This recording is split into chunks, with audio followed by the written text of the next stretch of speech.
So it's that time of year yet again.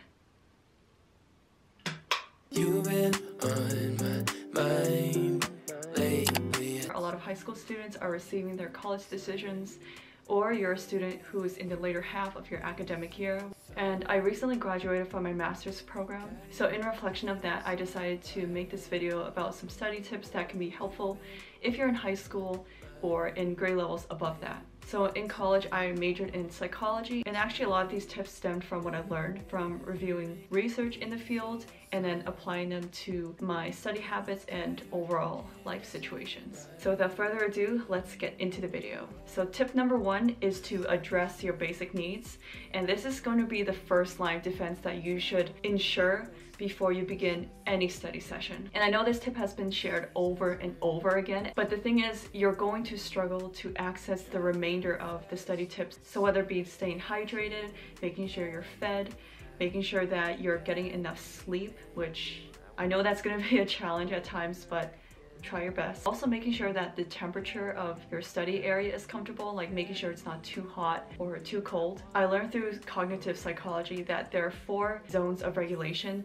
So think of them as 4 different colored blocks that represent different types of emotions or levels of alertness. So for the green zone, where you're happy, you're content, you're focused, you're given the green light. When we're in a heightened state of emotion, we're getting farther from accessing our state of maximum potential, if that makes sense. Get yourself into the green zone and then begin your study session. So tip number 2 is to study in the right setting. And you might be wondering, okay, what defines the right setting? Because the word right for everyone is going to differ. It's kind of an ambiguous term. And this is something that you can customize yourself and experiment with to define what is right for you. So the psychological term is context dependency, which is defined as a type of memory that improves recall if reactivated in the same setting. So just to give some example of what this means, and in terms of school, let's say that you are really focused at the library, got a lot of stuff done, but you still have some remaining work to do after you get back home. But once you get back home and you try to follow through with your plan, you end up going on TikTok, and then 2 hours go by and you're like, what happened? And the reason for that is because you've probably established your home as a place to relax, a place that you can be distracted, and a place where you're allowed the flexibility to be more comfortable all around. My best place to study was in the public computer lab in the psychology department. I think what really worked was that I was working in a public setting. Any student could just come in anytime. And I think that social pressure of needing to stay on task out of fear of judgment from onlookers was what really pushed me to stay away from, my distractables, my cell phone, accessing social media, going on YouTube, for instance. But no, don't click off. This is a productive use of your time. But if you're unsure of what kind of study setting works best for you, that's okay, it takes time. But I think a good place to start is to think back to a setting that you worked the best in, even though it might not be the most ideal. But generally, I would ask yourself a few of these questions. First, the most obvious one is to choose the physical place where you work. Is it in a classroom that's unoccupied? Is it in a quiet library? Is that a cafe? Maybe it's even just back in your dorm. Next one is, who are you going to study with? Is it with your friends? If so, which friends? How many people? Or maybe you just want to work alone. Hey, that's fine. Also, when? Are you a 5 a.m. riser? Or maybe it's right after class because you're already in the zone during class and you just want to continue that momentum. Or maybe it's right after you recover from a food coma. And lastly is what? And this one is a little bit harder to identify because there's so many things that accompany an environment. Are you able to focus with your phone within arm's reach? I don't recommend this. If not, you can just give it to a friend or put it into an entirely different room where you cannot just, pick it up and unlock it. Maybe you need a little fidget toy. That was popular in our days. I'm super old. Or maybe you just need like learning tools, and these don't necessarily have to be physical tools. They can also be online helpers such as Kaplan, not Kaplan, but Khan Academy, or maybe having your learning tools handy. But yeah, when you're experimenting, just be sure to be honest with yourself. If you really don't work well with your friends, priorities. We're gonna start to get into some time management recommendations. So tip number 3 is to begin earlier rather than later. I used to be a procrastinator in high school and into my first 2 years of college, and that was a problem because I didn't even know how to study. But I think working ahead allowed me to kind of take my time, have that flexibility, and just schedule things ahead and prepare for the unexpected. Basically, dismount from the procrastination train ASAP. So in terms of working ahead with assignments, I mostly had papers and readings. So after class, I immediately went to a computer lab and I printed out the readings that were due for the next class. I would staple them, put it in the folder, and then I have my assignments to go. So truth be told, I was not a good writer at the beginning. So I took advantage of the writing lab appointments available to all students, and I would immediately, and I mean immediately, sign up for an appointment. And this sign-up process was helpful in having me set goals and personal deadlines, because one of the options was to specify what stage of your writing process you're in before heading into the appointment. So it was like brainstorming phase, like first draft, final draft, etc., etc. I also made sure to finish my paper at least 2 to 3 days in advance before the deadline.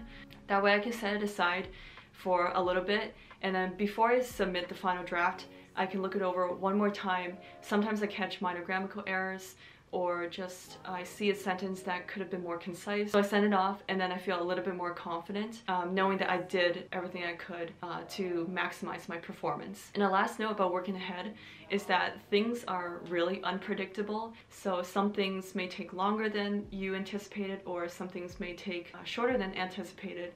But it's good to have that flexibility, and it's going to reduce your stress load. Your future self is going to thank your past self. Okay, so the 4th tip I highly underscore for incoming college students, and it is to not overload your schedule at the very beginning, but instead to create a manageable load and then make your adjustments later on. Let's say you're assigned to make a soup and you're only given a limited amount of water, aka time. You want the soup to taste delicious, so you don't want it to be too bland and you don't want it to be too salty and over-seasoned. But to do that, it's better to add in small increments of seasoning at a time, do a taste test, and then make adjustments accordingly. So similarly, you don't want to over-season your schedule if time is limited.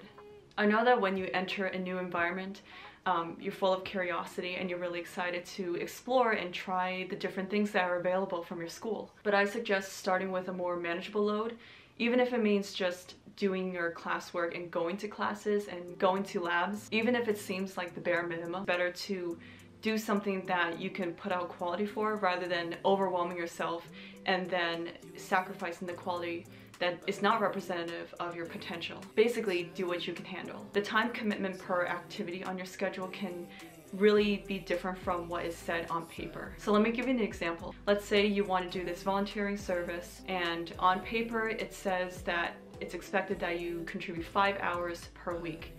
Well, maybe 5 hours means that you're 5 hours on the site doing the job, but perhaps you have to spend 2 hours every week to prepare for that. Now you see that it's no longer 5 hours, but it's actually a total of 7 hours. Plus, in general, you should leave some wiggle room. I'm thinking of group projects as an example here, because college is a pretty busy time for most people, and if you're trying to find a mutual time to do a group project, then having an open increment of time to attend to a mutual meeting would be pretty important. And step number 5 is to be a critical note taker. And what I mean by a critical note taker is you're not going to depend on memory, you're not going to copy and paste verbatim what your professor is saying or what they're writing on the whiteboard, but instead you're going to translate it with your own interpretations and your own reactions. Again, this is another form of context dependency and memory retrieval. I still think handwriting your notes is the best option, even though it's more time consuming compared to typing it. But I think if the lecture is moving quicker than your hands can move, then typing on your laptop is probably the better option to take while you're in class. I found myself typing up notes occasionally, but I would always handwrite those notes afterwards. And again, I'm not Control-C and Control-V laptop to notebook content because I think that leans more towards learning through memorization. I think of memorization as when it rains really hard, it rains really quickly, you cram in all that information. Because when rain falls and dampens the ground, it only dampens the ground temporarily, but it evaporates just as quickly as it came from the sky and met the ground. What I did was I wrote down the keywords relevant to the lecture or chapter that I was reading, or I was writing down my impressions, some questions I had, my reactions. I used the Muji pen, and I also used Milk Liner highlighters to color code my notes. And basically this was from Amazon and this was from YesStyle. But the funny thing about these pens is that they didn't dry immediately on the paper, and I couldn't color code them yet because if I did, it was gonna smudge all my notes and it was just not gonna look aesthetically pleasing. But I think this flaw in its formula, I think it prompted me to revisit my notes a third time to color code it later when it did dry. And it was a way for me to customize my notes and make the note-taking process a little bit more enjoyable. So it was a review, but simultaneously a little art project that was fun. If you have an iPad, I highly recommend the GoodNotes app. You can color code things, you can highlight things, you can add pictures, and then you can edit over them. I think it costed me about $8 to $10, and it was a one-time purchase. There's no yearly subscription, there's no renewal fees. I didn't use this in college, but when COVID hit and I had virtual classes in grad school, this is what I used, and I love it. Highly recommend. GoodNotes is an avenue to make good notes. Well, that concludes tip number 5. But yeah, I hope you found those tips useful. Let me know in the comments below if you have additional questions, areas you want me to clarify, or if you have additional study tips that I did not mention. Best of luck to all the college prospective students. I'll see you in the next one. Peace out.